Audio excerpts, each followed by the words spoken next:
lose an ear for that. And then from there, was still doing processing, doing more education, everything like that. Next thing I did was mental health. So I was having sleep issues, anxiety, things of that nature. Got seen for both of those. Got diagnosis, good treatment history. Started developing my personal statements. I started doing personal statements for my very first claim, migraines, up until recently. But right then, I just was focusing on mental health because you get anywhere from 0 to 100% on mental health alone. So I was definitely going to try to take advantage of that. I had my diagnosis for both, medical history, pardon me, medication, and I secondary to tinnitus and hearing loss, as well as to the migraines. And then the VA, they give me 30%.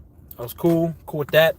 Okay, so yeah, so that I went from 0 to 50, and then with insomnia, I went from 50 to 70% because they gave me a 30. And then from there, I chilled a little bit. Okay, went for Chris Milliken. You got Big Chris in here. 100% TDIU for mental health, permanent and total. Do I need to continue to seek treatment? Yes, you definitely need to continue to seek treatment because even though you're TDIU, P&T, unless that disability has a no future routine exam, you're definitely going to have to, maintain treatment. Even if it's not future routine exam, it's still always good practice to at least for mental health, get seen quarterly, 4 times a year, unless it's more, in severe cases. You definitely want to, take care of that. Top chat. Hope that answers your question, Chris. Appreciate the comment. But yeah, you definitely want to maintain the medical evidence at least a couple of times a year. If there is no future routine exam, there is a future routine exam, you definitely want to, keep obtaining that. Maintain your medical evidence. Then from there, once I was at 70%, well, okay, let me try to get in for an increase. So pretty much the next time I did was supplementals for things that I got that was denied for the first time. One of the biggest things was sleep apnea. Sleep apnea and lumbar cervical strain. Went in for that. Attacked those. Got service connected. For cervical strain, 10%. And for low back, lumbosacral strain, I got 10 for my back, 10 per extremity. And that was all on one claim. I didn't, excuse my French. I didn't submit multiple claims, direct first and then secondary. If the secondaries are associated with the first claim, with back, cervical, anything with the knee, anything muscular, skeletal, you can file multiple disability claims on that single claim. You just need to articulate yourself on the personal statement, personal statement, and you don't have to do it on the VA. They have a designated VA form for personal statements. I personally just utilize Microsoft Word, Microsoft Office, and stuff like that to develop mine, just so it's clear, concise.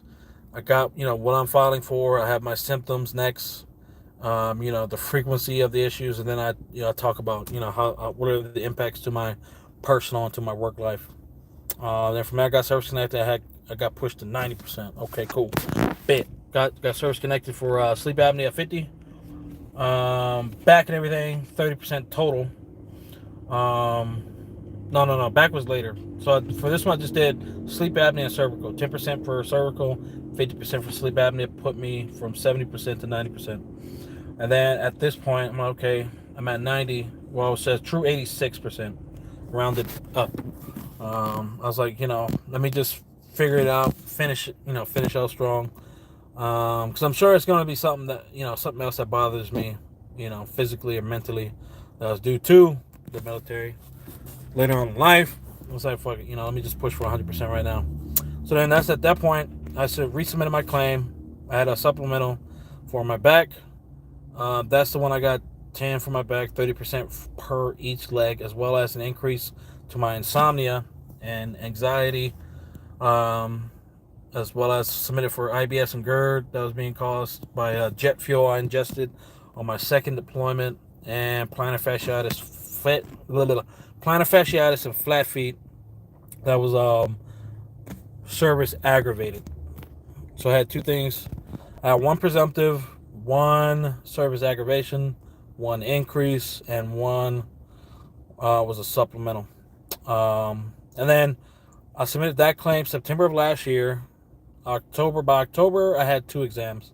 One for my back supplemental and one for my mental health increase. Went into the back supplemental with VES. Pretty good doctors there. Very good, And I pretty much got what I didn't get the first time. Okay, let me pause my story. We got Love God. Got a question over here. Let me get the top chat. How do I get service connected for migraines? It's not my record. Filing as secondary to mental health. Had migraines since the 90s, but never complained about it. Okay, so if you're going to file secondary now, your complaints definitely need to spawn or need to be a causation from a direct service-connected disability. So common disabilities are if you're, service-connected for a cervical strain or lumbosacral strain, and it's causing migraines, that could be an avenue. But your complaints need to be, whenever you go in to see your doctor, either physical or through, telehealth, like, hey, whenever I'm having back flare-ups, it's causing migraines. A medication you're taking that's for a service-connected disability could be causing migraines as well. You just need to assess yourself, see where the migraines will fit best, and then start making complaints. Like, I know you said you didn't make any complaints while you was in service, but if you're trying to get a secondary service connection, you definitely want to establish the causation from an already service-connected disability, and then go from there. Definitely for migraines, you're going to need a diagnosis. If you're trying to get, anything higher than the 10%, you're going to show frequency, severity, and what are the impacts to your personal and your work life. Got a couple of videos on my channel pertaining to migraine, secondary to PTSD, secondary to musculoskeletal, cervical, back, things of that nature. And then from there, medical evidence. I would definitely utilize the Migraine Buddy app if you haven't been utilizing it already, or start recording it on a diary or a journal, just so you can capture how often are you getting migraines, what are the triggers, whatever the direct service-connected disability is, those will be the triggers. And then talk about how does it affect you personal life, with your friends and family, and at work, how does it affect your work performance? Like, do you have to cut out from work? And then if you're leaving work or taking sick days, running up all your leave days, you can use that as medical evidence as well. The more overwhelming your package is for any single individual claim, the better the odds of you getting service connected, as well as getting into those higher percentage tiers at Love God. Hopefully that answered your question. We got Loam Fade Fall Ways. Okay, let me see that. Okay, try to backdate OSA to the date I filed, not to the day I went in to the sleep debt. Okay, what's the 9? Said I provided no new evidence or anything provided that I needed a CPAP before the date of the sleep study. Let me try to digest this. Okay. Try to file. Okay. File not that day I went to sleep lab. Okay, so just reading this. What's the 9? Okay, so you put in a claim, you're denied for sleep apnea. You tried to file back to the date. I filed that. To the day I filed. Or were you service connected and they just. Hold on. Break it down, Long. Break it down. Because it seems like, okay, you're definitely going to need a CPAP machine before the sleep study date. I mean, if you took a sleep study and you were diagnosed with sleep apnea, they're gonna put it back to the date of. I mean, more than likely, I would assume you got the sleep study prior to submitting a claim, and then from there, if you were diagnosed with sleep apnea, and then they issue you a CPAP machine due to the required use of a CPAP machine, then it's not the effective date is going to be the date of the claim, unless you file within a year of your ETS or EAS.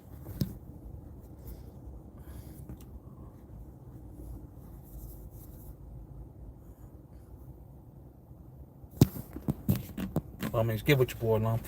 Lump. L-O-M. Lump. Lump always.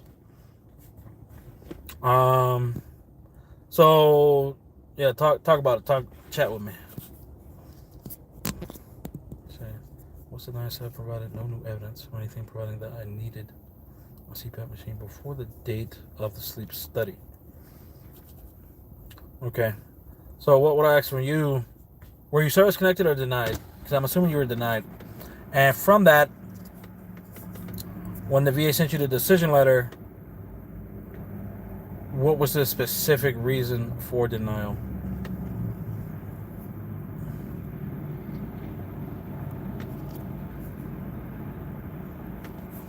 All right.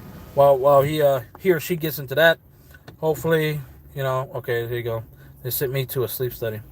Okay, did you file a claim and then they sent you to a sleep study within the claim? Or did you submit a claim first? I mean, prior to submitting a claim, you got a sleep study and everything conducted, got the diagnosis for sleep apnea, then you submitted a claim for sleep apnea. Or was it the first thing I explained?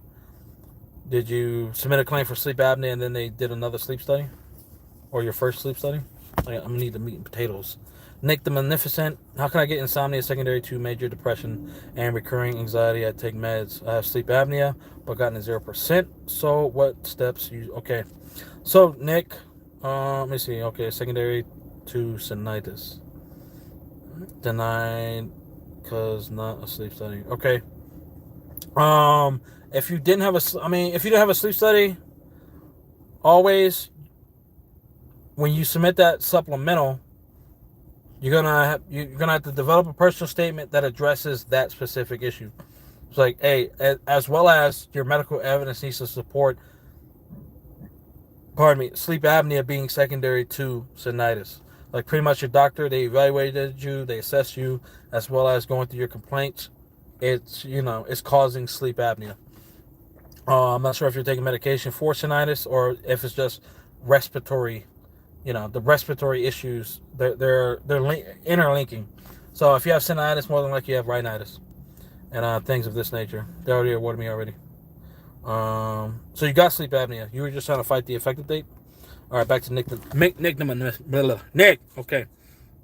So for you, how do I get insomnia secondary to sleep, major depression, and anxiety? Okay, so for mental health, you don't need multiple diagnoses in order to, get an increase. You're going to need to show an increase of symptomology and impacts to your personal and your work life since your prior CMP exam. So if everything's gotten worse since your last CMP exam, you need to capture what was, said and what was recorded in that CMP exam, write it all down in a personal statement and say, okay, hey, my symptoms have gotten worse with, S thoughts, anxiety, depression, and things of this nature. Like, you don't need to go out, get multiple diagnoses, but you need to show how your symptoms have increased as in severity, frequency, as well as how does it impact your personal and your work life. And then for sleep apnea, you probably got a 0% for sleep apnea because you don't have the required use of a CPAP machine. I would definitely look at that and see, look at your medical evidence to see if you require the use of a CPAP machine. And if you do require the use and the VA just missed that, you could possibly submit a supplemental. Well, if they miss it and it's within a year, you can definitely submit a supplemental or a higher level review. Just depends. Oh, no, they awarded me just trying to backdate it. Okay. To the original claim. Always. Okay, did you submit a... Let me see. It's going to seem kind of hard. Definitely, you can... I mean, that would possibly have to be a Q, a clear and unmistakable error claim. And that's a... that's a Board of Appeals claim-ish type of thing. It just depends on if once you submit that claim, you would need to submit it with everything that was originally. So the way you can fight effective dates is if you put something in 2018, like use me for example. I mean, I already spoke my VSO. I got a strong case to challenge the effective date to the original claim date for Q. Clear and unmistakable error. So you submit all this medical evidence. to say June 2018, and then you were denied. Fast forward to December 2021, January 2023. No, yeah, summer of 2022. You submit the same evidence in a supplemental claim, and the VA service connects you for it. Then that way, like, it needs to be the exact same medical evidence. Nothing changed. Absolutely nothing in your medical evidence. You can change this personal statement if you supplied one, but the medical evidence that you supplied on the original claim needs to be the exact same for the new claim. That's the only way you can challenge the effective date. Always. Hopefully that answers the question. Who called me? Somebody called you, but hopefully that answers your question. Back to Nick. Should I go secondary to depression also? Motherfucking Nick. Yeah, you definitely don't need multiple. You don't need multiple mental health claims. You just need to express your symptoms. Express how, all of these mental health issues are intertwining and affecting your personal and your work life. And I would say do a personal statement. The way I did my personal statement for insomnia, for my mental health, was I went in for an increase, and I spoke about how my symptoms have gotten worse. I first, I put on the top of the page what the claim is for. After that, I list all my symptoms that I've been experiencing, that I've complained to my doctor, the frequency, how is it, and then after that, I go into explaining how has this mental disability been affecting me in my personal life with my friends, family, kids and shit, and how, as well as from work. And then you can collaborate that by obtaining a personal state, or buddy statement from friends and family to satisfy the personal side, co-workers or supervisor to satisfy the professional side, and then you submit those to the VA, and then more than likely you should warrant an increase. All right, back to Nick. Yeah, I was talking to you, Nick. Okay, well, I see. Psychologist, so that'll be no problem. Got you. Yeah, no problem, Nick. No problem, Nick. Yeah, you definitely need to report. I mean, if you're seeing a psychologist on a daily, not daily, but frequent basis, you want to report your symptoms. Like, always talk about your symptoms, how they, if they've increased, they've increased. If you have new symptoms, you have new symptoms. Definitely want to start with symptoms associated with the CFR 38 and how the VA rates claims, because some veterans, they talk about symptoms that they're not related to anything mental health, but they still try to get benefits for some off the wall symptoms. And then on top of that, you want to talk about if you've lost your job, if you can't obtain employment, if you're always going to and from different jobs and stuff like that. If you've lost work responsibilities, you want to tell that to your psychologist. So it's on documentation. So when you submit that claim for an increase, the VA, they're going to see all of that. They're going to see your complaints to your psychologist. Your psychologist is taking all the symptoms down, all the impacts to your personal and your work life. And then on top of that, only thing you got to do is build increase that foundation with a personal statement, a strong buddy statement from one friend or family, and then, one from a coworker or supervisor. Supervisor, it has great impacts to the claim, positive impacts. All right, back to always.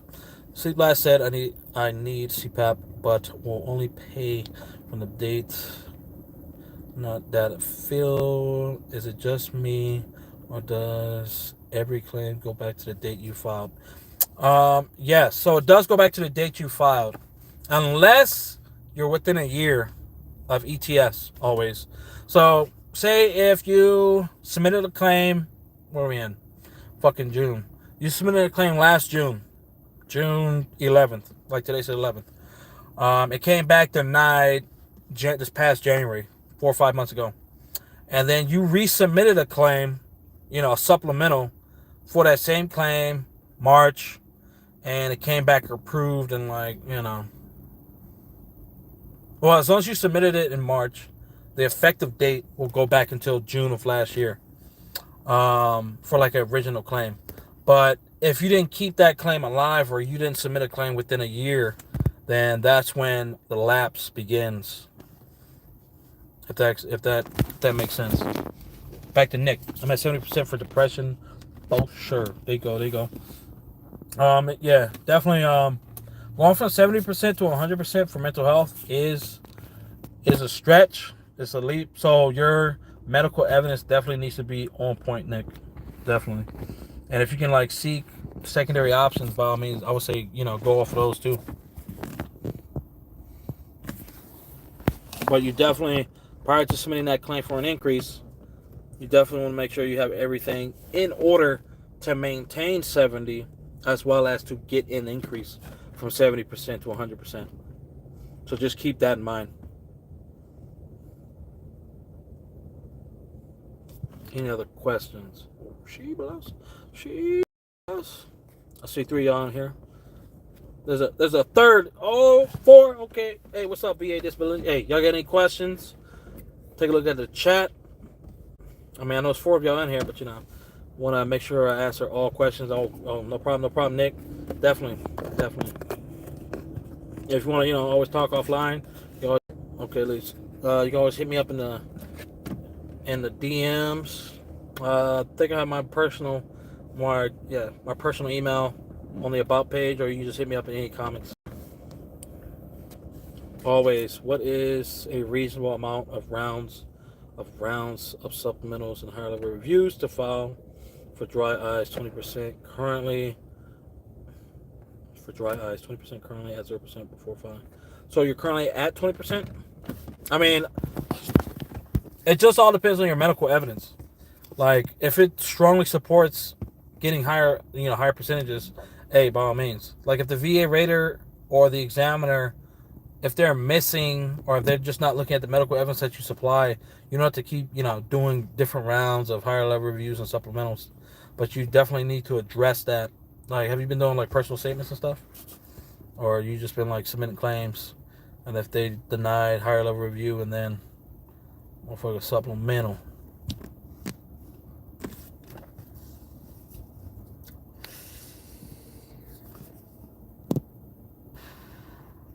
Yeah, all right, yeah, definitely. I mean, if you address it with just a personal statement, but you gotta be specific. It's like, hey, I was denied. What social media you on, bro? Nick the Magnificent. I'm just on YouTube. I mean, that's not really social media, and TikTok. The exact same name on TikTok. All one word, because TikTok's kind of weird like that. But yeah, dog, you hit me up on there.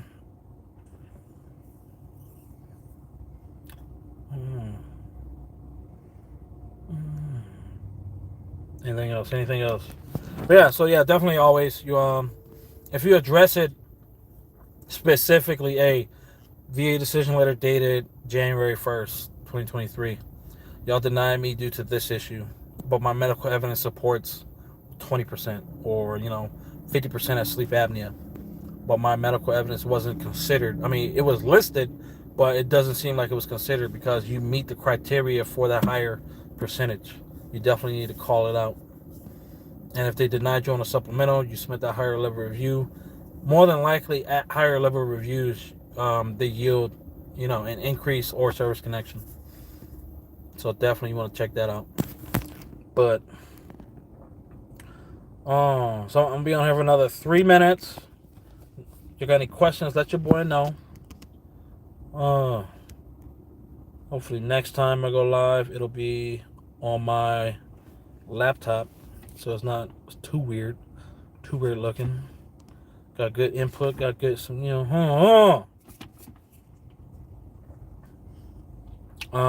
but Taylor got a question. Yeah, so just to finish out, so I filed 4 things this past September. I did 2 claims, supplemental for my back. Okay, always, is it better to use private doctors for psych or VA? Private. I would say if you have a VA doctor, ask them first. I mean, some locations it could be different. I mean, I'm not gonna rule out all VA doctors being trash, but majority of them are. Ask prior to trying to even get any medical evidence. Why is this message held for review? Okay, review message. You need to get your health and find yourself a woman because trash. Someone in here trying to get some. Oh sheesh! I got a moderator up in here. Okay. I'm looking in SoCal. So you definitely wanna. Let me see. First, talk to that VA doctor, that psychiatrist, and see if they're willing to, help you build medical evidence as well as provide a DBQ for an increase or an IMO if needed. If not, definitely you want to take advantage or just leave to private doctors because you don't want to go months seeing VA doctors and they're not willing to help you out because it's a conflict of interest.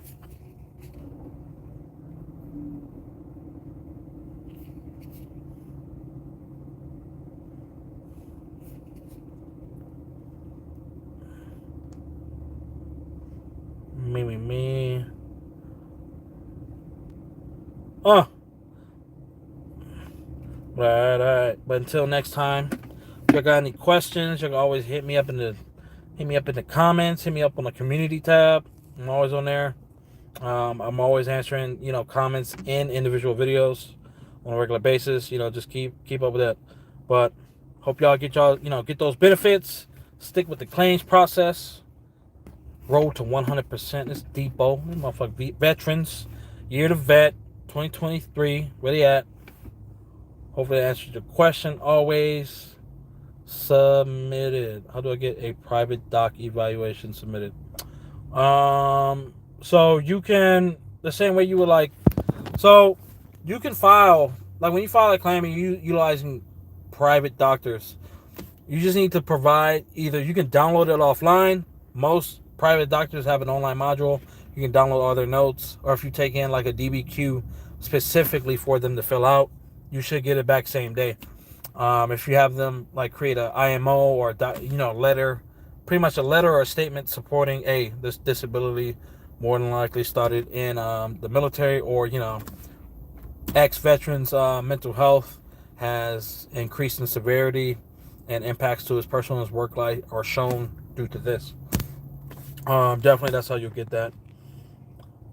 But whenever you submit a claim, like a new claim or increase supplemental for anything, and you're utilizing a private doctor, you're gonna have to write that private doctor's office and information on that claim submission anyway.